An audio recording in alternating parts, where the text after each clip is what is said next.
नमस्कार दोस्तों, मैं सरोज पांडे। आप सभी को बहुत बहुत धन्यवाद। और आज का मेरा विषय है मर्द बनिए ना मर्द नहीं, सज्जन बनिए नपुंसक नहीं, शरीफ बनिए ना मर्द नहीं। इतना लंबा टाइटल नहीं है, चलिए छोटा करता हूँ। आज के वीडियो का टाइटल है शरीफ बनिए ना मर्द नहीं, सज्जन बनिए नपुंसक नहीं। सबसे पहले तो मैं आप सभी को धन्यवाद दूं कि आज वन ऑफ माय वीडियोज़, मेरे एक वीडियोज़ को 1 मिलियन से अधिक व्यू मिले। आप सभी दर्शकों का बहुत बहुत आभार। और अब तक मेरे टोटल व्यूज 2 मिलियन से ऊपर हो चुके हैं। मेरे सभी दर्शकों को मेरा बहुत सारा प्रणाम, हाथ जोड़कर प्रणाम, बहुत बहुत धन्यवाद। आपका सहयोग बना रहा तो इसी तरह मैं अपने जीवन के अनुभव आप सभी को बताते रहूँगा।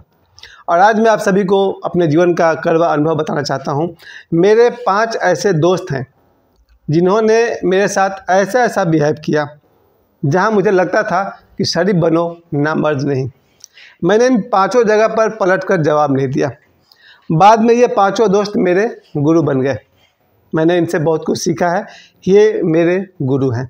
मैं जिन 5 लोगों के बारे में बात कर रहा हूँ, यही लोग मेरे गुरु बने, मुझे रास्ता दिखाने वाले बने। पर जिस तरह से उन्होंने बिहेव किया, थोड़ा उस पर नज़र डालिए। 5 कहानी में मैं शुरू करूँगा अंतिम कहानी से। बस आज की बात थी, हम लोग कहीं बैठकर पार्टी कर रहे थे। हम 5 दोस्त थे, 5 मिलकर के पार्टी कर रहे थे। पार्टी करना मतलब सिंपल, ऐसा कुछ नहीं था, सिंपल खाना पीने की पार्टी कर रहे थे। उनमें से 2 दोस्त जो थे वो फाइनेंसर थे, यानी पैसा लगा था 2 दोस्तों का। बाकी जो 3 थे वो फाइनेंसर नहीं थे, वो लोग खाने पीने वाले थे। अब संजोग से उसमें से एक दोस्त को पता नहीं क्या खुजली हुआ। उसने मुझे कहा कि भाई वो थर्मोकोल का कटोरा ला कर देना। तो मैं थर्मोकोल का कटोरा ला कर के दिया। जब मैंने प्लास्टिक से बाहर निकाला तो कटोरा निकाल के उसके हाथ में रख दिया। तो उसने कहा कि ध्यान किधर है। मैंने पूछा क्या हो गया, तो बोला चम्मच नीचे गिर गया है। तो जब मैंने कटोरा निकाला तो प्लास्टिक का चम्मच नीचे गिर गया था। इसमें कोई मुझे आश्चर्य की बात थी ही नहीं। लेकिन जिस तरह से मेरे दोस्त ने मुझसे कहा कि ध्यान किधर है, वो मुझे कहानी आज याद आ गई 2013 की। अब लौटिए 2013 में सेम लाइन मुझसे कहा गया कि ध्यान किधर है। 2013 में तब मेरी वाइफ भी थी, बच्चे छोटे थे और हम लोग सरस्वती पूजा का विसर्जन कर रहे थे। सरस्वती पूजा के प्रतिमा का विसर्जन कर रहे थे। 50 लोग रहे होंगे। 50 लोगों के साथ हम लोग मूर्ति को लेकर के जा रहे थे तालाब में विसर्जित करने के लिए। तो मैं मूर्ति पकड़ रहा था, संभाल रहा था वगैरह वगैरह। अचानक नीचे से एक दोस्त मेरा आवाज़ दिया कि ध्यान किधर है। मैं चौंक गया, भाई ये कौन सा बात हो गया। आश्चर्य होता है ना जब दोस्त इस तरह की बात करते हैं। तो उसको ये कहना था कि ऊपर देखो बिजली का तार है, ये उसका रियल लाइन होना चाहिए था। तो उसने कहा ध्यान किधर है। उसने ये बात ही नहीं कहा कि बिजली का तार सिर के ऊपर से जा रहा है। तब तक तो हम लोग बिजली के तार से टकरा चुके थे। सवाल ये है सर कि ध्यान किधर है, वो लाइन नहीं चाहिए, ये बोलो कि सर के ऊपर से बिजली का तार जा रहा। ये मेरा दोस्त है जो बाद में मेरा गुरु बन गया। गुरु मतलब सचमुच उसने मुझे बहुत सारी अच्छी बातें सिखाई, मुझे राह दिखाया और लाइफ टाइम वो मेरा गुरु ही रहेगा। लौटते हैं पहली कहानी की तरफ। जब आज के पार्टी में पहला सीन यही था कि ध्यान किधर है। उसके बाद हम लोग फिर सेकंड सीन आया। उसमें एक जगह खाना को किसी और बर्तन में रखना था। तो मेरे दोस्त ने कहा बहुतों के सामने कि थोड़ा थोड़ा दिमाग लगा लिया कीजिए, दिमाग थोड़ा लगाइए, दिमाग कहाँ रहता है वगैरह वगैरह। अब मुझे लगा भाई ये कौन सी बात हो गई, यहाँ तो कोई बात ही नहीं दिमाग लगाने की। कोई भी कारण नहीं था कि हम 5 दोस्त थे। 5 दोस्तों में से 2 फाइनेंसर थे और 3 हम लोग कंज्यूमर थे, उपभोक्ता थे। भाई उसको आज क्या खुजली हुई कि वो हमसे दोबारा उलझ गया और कह रहा कि दिमाग लगा के थोड़ा थोड़ा। उसमें दिमाग की कोई बात ही नहीं था।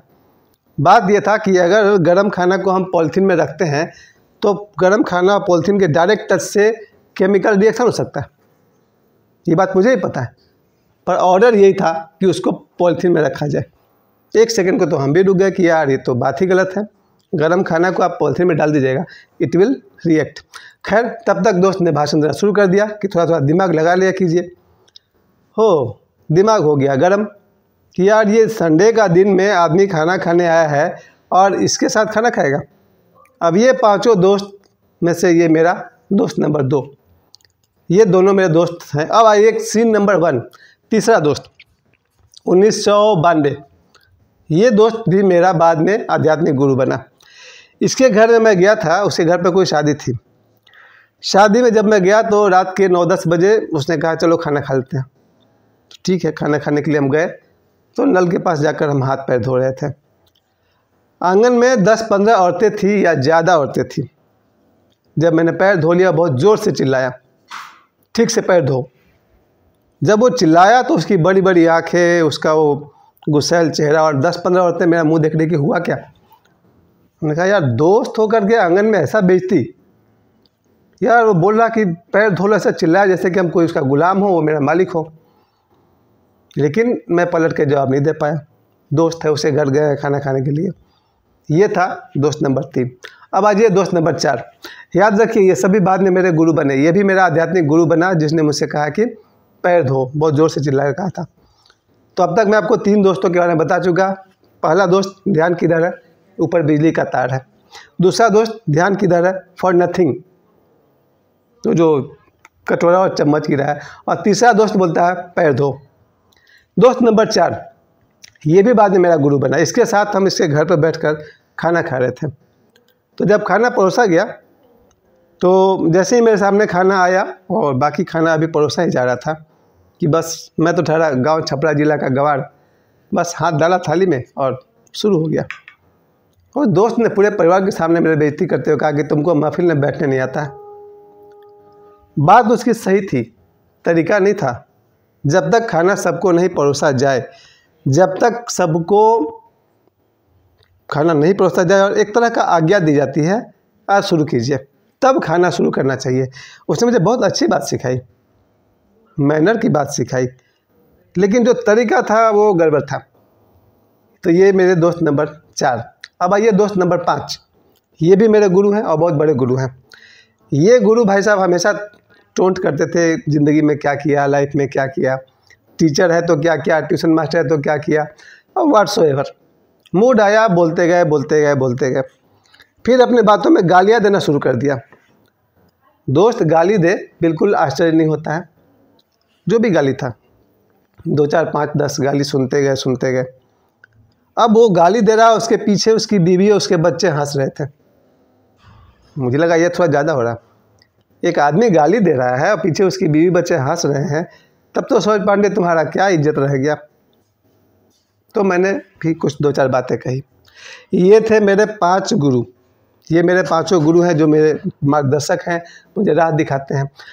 लेकिन जब मैंने आपसे कहा कि शरीफ बनिए ना मर्द नहीं, सज्जन बनिए नपुंसक नहीं, इसका मतलब आगे भी सुनिए आप लोग।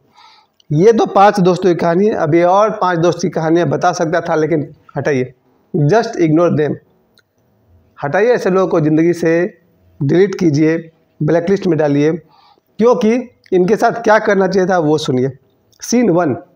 मेरा छोटा भाई मुझसे कहता है, जब भी हम किसी के यहाँ पार्टी करने जाते हैं, कुछ खाने पीने जाते हैं, तो मेरा छोटा भाई कहता है कि आपको कहीं जाने की ज़रूरत नहीं है, वो जो कुछ भी खिलाएगा आप हमसे पैसा लीजिए और घर में खा लीजिए।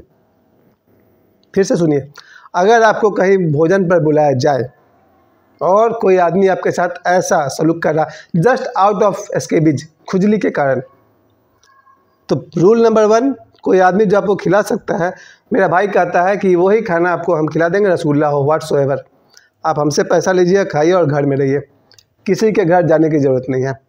अब मैं बताना चाहता हूँ इन 5 गुरु घंटालों को, जिनको मैंने अभी भी गुरु कहा, अब गुरु घंटाल कह रहा हूँ, क्योंकि मेरे वास्तविक गुरु ओशो हैं और बाबा बागेश्वर हैं और बहुत सारे भले लोग हैं। सर पहली बात तो ये है, ना मर्दानगी, शर्म आती है अपने आप पर मुझे। किस कुल खानदान में पैदा हुआ इंसान, कंधे पर जनेऊ धारण करने वाला इंसान, इतना मनोबल से गिर गया कि जिसको जो मन में आया, जो मुंह में आया कह दिया। क्यों हम इन लोगों को मौका देते रहते हैं? क्योंकि कहीं ना कहीं कमजोरी रहता है, चाहे वो कमजोरी साइकोलॉजिकल है, चाहे वो कमजोरी फाइनेंशियल है या स्पिरिचुअल है। कमजोरियों के कारण 91 से लेकर आज तक मैंने जिन 5 गुरु घंटालों की कहानी आपको सुनाई, उसका वजह वही था। कोई गुरु घंटाल आप पर तभी हावी हो सकता है जब आप उसको अपने ऊपर हावी होने देते हैं। पहली बात, अपने बच्चों को, मैं ये वीडियो खास करके इसलिए बना रहा हूँ कि हम सभी के बच्चे कल को ऐसा दिन न देखें, इसलिए उन बच्चों को तैयार कीजिए। उन्हें याद दिलाइए कि उसके शरीर में किस माँ का दूध बहता है और किस बाप का खून बहता है। अगर कोई नौजवान, कोई बच्चा याद रखे कि उसमें किस माँ का दूध पिया है और किस बाप का खून बहता है, तो वो किसी के दरवाजे पर भीख मांगने नहीं जाएगा, खाना खाने नहीं जाएगा।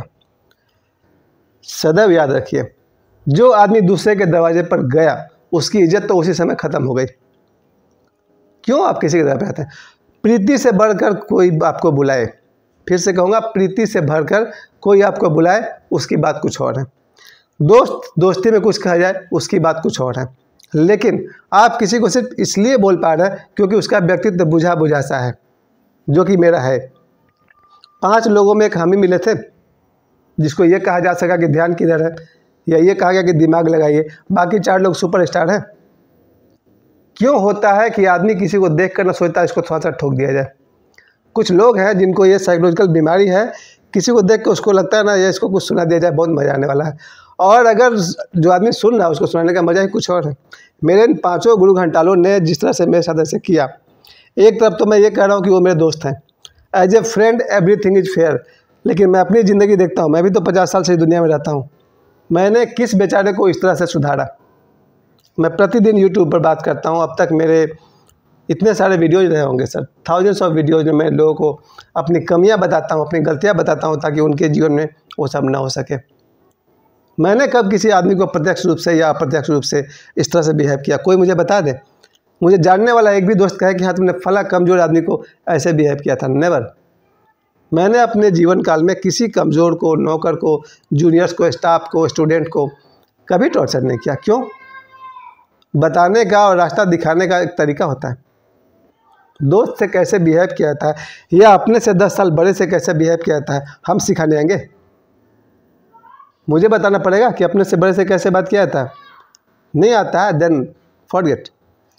जब मेरे जीवन में आध्यात्मिक गुरु ओशो आए, जब मेरे जीवन में बाबा बागेश्वर आए, और इन दोनों ने पूरी दुनिया को दिखा दिया कि ओशो क्या चीज़ है। ओशो ने पूरे दुनिया को दिखा दिया कि किस तरह से उनका जोर था कि मेडिटेशन, ध्यान करो। अगर कोई आदमी ध्यान करता है स्वस्थ रूप से, हेल्दी रूप से, सुबह, रात, दोपहर, जब उसको मौका मिल रहा हो, थोड़ी सी श्वास का आना जाना देखते रहे। क्या मजाल है कोई माइकल लाल आपको इस तरह से बोल पाएगा कि ध्यान किधर है, या दिमाग लगाया करो, या पैर धो के आओ, व्हाट्सएवर। मेरी कमी ये है सर कि ये जितने भी लोग हैं, सारे मैं गुरु घंटालों की बात कर रहा हूँ, इन लोगों में कहीं ना कहीं इनके पास वो स्टेमिना था, एक एनर्जी था इनके पास। शायद इनके पास 2 पैसे मुझसे ज़्यादा थे, शायद इनके पास मसल्स मुझसे ज़्यादा था, शायद इनके पास कोई बैकग्राउंड था माता पिता का, और इस तरह से आदमी, मुझ जैसे आदमी को झेलना पड़ा। फिर मेरे जीवन में आए बाबा बागेश्वर, और उन्होंने मुझे सिंपल सा विधि दिया।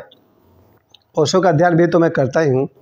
बाबा बागेश्वर ने मुझे सिंपल सा विधि दिया, राम राम का जप करो। और मैं मुझसे जितना बन पड़ा, सुबह 5 बजे से लेकर के रात 11 बजे तक, जब कभी मन करता है 1 मिनट, आधा मिनट, 15 सेकेंड, 2 मिनट, मेरी मर्जी, राम राम का उच्चारण करना या कॉपी पर राम राम लिखना। और मैंने देखा कि मेरे जीवन में केमिकल रिएक्शन होने लगे। ओशो ने कहा ध्यान करो, विदाउट फेल, विदाउट एब्सेंट मैंने ध्यान करना शुरू किया। और आज कहा जाए कि ध्यान का दिन कहिए या बाबा बागेश्वर का आशीर्वाद कहिए, इन दोनों के मेल से आज ऊपर वाले के दया से इस लायक हूँ कि किसी के दरवाजे पर खाना खाने नहीं जाऊँगा। यार मैं मौका ही नहीं दूंगा कि कोई आदमी हमसे कहे कि पैर धो के आओ, कि हाथ धो के आए। मुझे आज का दिन अगर याद रह गया, 3 दिसंबर 2023, आज मेरा अपना ही जन्मदिवस में 9 महीना जोड़िए तो 3 दिसंबर हो जाएगा। मेरा जन्मदिन 3 मार्च है, 3 मार्च में 9 महीना और जोड़ दीजिए, तो ये आज एक तरह से मेरा जन्मदिन था। अगर मुझे कल से कोई भोजन पर निमंत्रित करे और वो आदमी घर पर जाकर कहता है मुझसे कि ध्यान किधर है, कभी नहीं, जीवन में दोबारा उसके दरवाजे पर खड़ा नहीं होना है। या फिर जिनसे आपका प्रीति है, जिनसे आपका प्रेम है, उसके लिए कोई बात नहीं है सर। दोस्ती, प्रेम बहुत ऊंची चीज़ है। ये 5 दृश्य एज ए फ्रेंड बहुत सुंदर है। मैं इन 5 दोस्तों के माध्यम से कहना चाहता हूँ। पहला दृश्य ध्यान किधर है, बहुत अच्छी बात है। इसमें मेरा दोस्त ये कहना चाह रहा कि हम जो काम करते हैं ध्यान काम पर होना चाहिए। Very good, very nice. इसलिए मैंने इन्हें गुरु भी कहा।